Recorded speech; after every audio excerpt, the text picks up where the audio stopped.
have proven important facts. First, freeing the world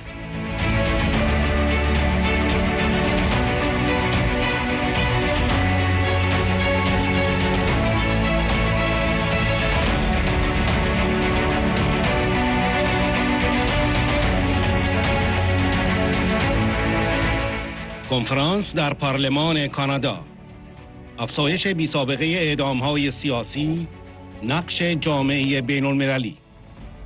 پیام خانم مریم رجوی، رئیس جمهور برگزیده مقاومت ایران. سخنرانیهای جودی اسگرو، رئیس کمیته تجارت بین المللی پارلمان، وزیر مهاجرت کانادا 2005. مایکل کوپر، نماینده پارلمان کانادا. تونی کلمنت، وزیر خزانه‌داری کانادا 2015. رابرت جوزف، معاون پیشین وزیر خارجه آمریکا. کایل متیوز، مدیر اجرایی مؤسسه امنیت جهانی مونترال. علی صفوی از شورای ملی مقاومت ایران. علی ضیایی، قهرمان پیشین بوشوی کانادا.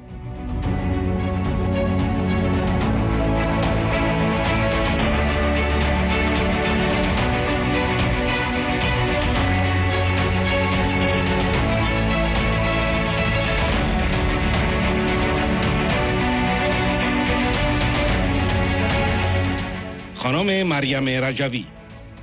جنگ اصلی حاکمان مستبد مقابله با مردم ایران است. سیاستی که مردم و مقاومت ایران را در نظر نمیگیرد، جهان را از نیروی اصلی تغییر در ایران محروم کرده است. جامعه ایران نه وضع کنونی را قبول می کند، نه بازگشت به گذشته را. این جامعه به سوی برپایی یک جمهوری دموکراتیک در حرکت است. به رسمیت شناختن مبارزه مردم ایران برای سرنگونی رژیم و حمایت از دولت موقت اعلام شده از سوی شورای ملی مقاومت، اقدامی است که رژیم بیش از هر چیز از آن وحشت دارد.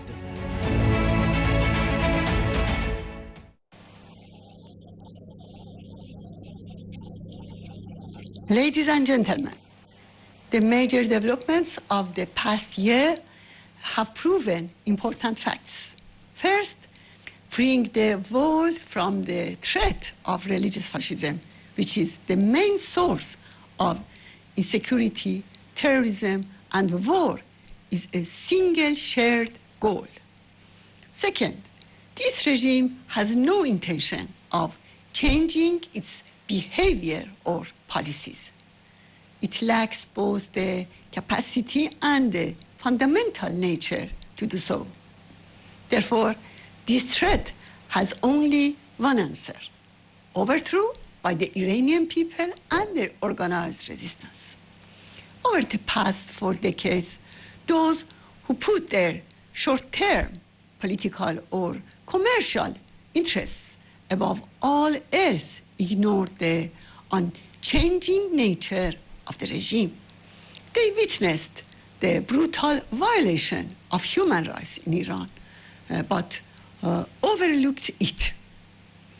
They showed tolerance toward the regime's nuclear weapons program and weapons of mass destruction, even though the National Council of Resistance of Iran had exposed different aspects of this secret program in more than 130 conferences and statements. They ignored the key solution to the Iranian question, which is the resistance movement, and worse, they blocked its path at critical moments. The current big challenge is rooted in this sad history.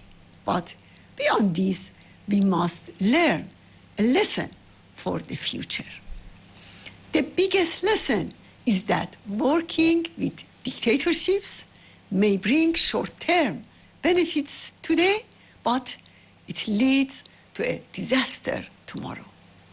In addition, a policy that ignores the people and the resistance of Iran has deprived the world of the main force for change in Iran. Look at the situation in Iran. Even though there is a major foreign war happening, the main battle for the rulers is against the Iranian people. This past January, they crushed the Iranian uprising by killing thousands of young people and teenagers. Now, they live night and day in the nightmare of the next uprising. Since the start of the war, they have been executing political prisoners, one after another. This includes 8 members of the People's Mujahideen who were part of the resistance units.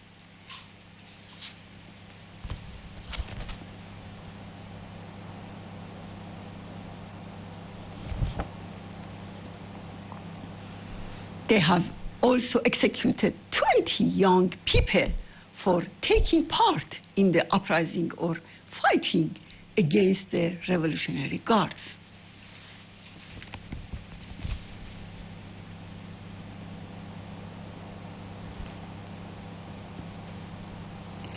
The chief of the regime's state security force announced that 6,500 people have been arrested since the war began. He noted that 567 of them were connected to the PMI. They are trying to hide their weak position and fear of collapse behind the noise of war.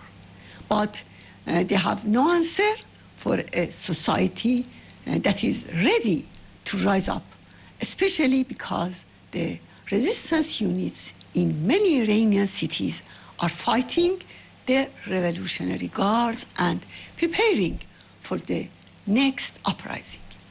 At the same time, the remnants of the Shah's regime, which was overthrown by a popular revolution in 1979, are advocating for a return to the past dictatorship and the return of the Shah's notorious secret service Shabak.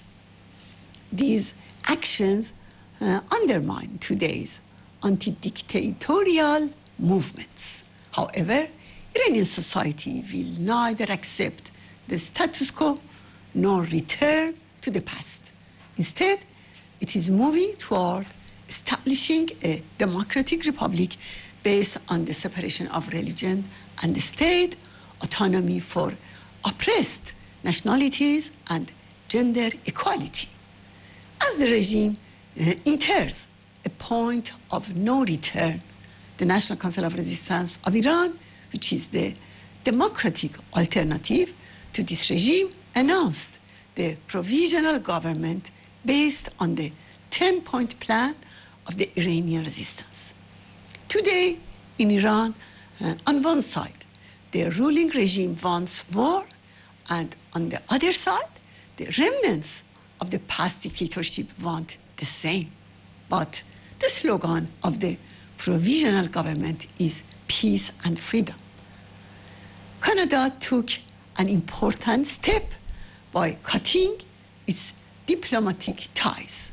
If other countries had done the same, the situation today would be different. However, this action can only have a positive effect on the Iranian people's fight for freedom if it is followed by other steps. These includes ending the abuse of Canada's territory by the regime's agents, expelling them and prosecuting the regime's leaders for crimes against humanity and genocide, recognizing the Iranian people's struggle to overthrow the regime and supporting the provisional government announced by the National Council of Resistance is another crucial step. This is what the regime fears more than anything. At the same time, it sends a message of solidarity and support to the people of Iran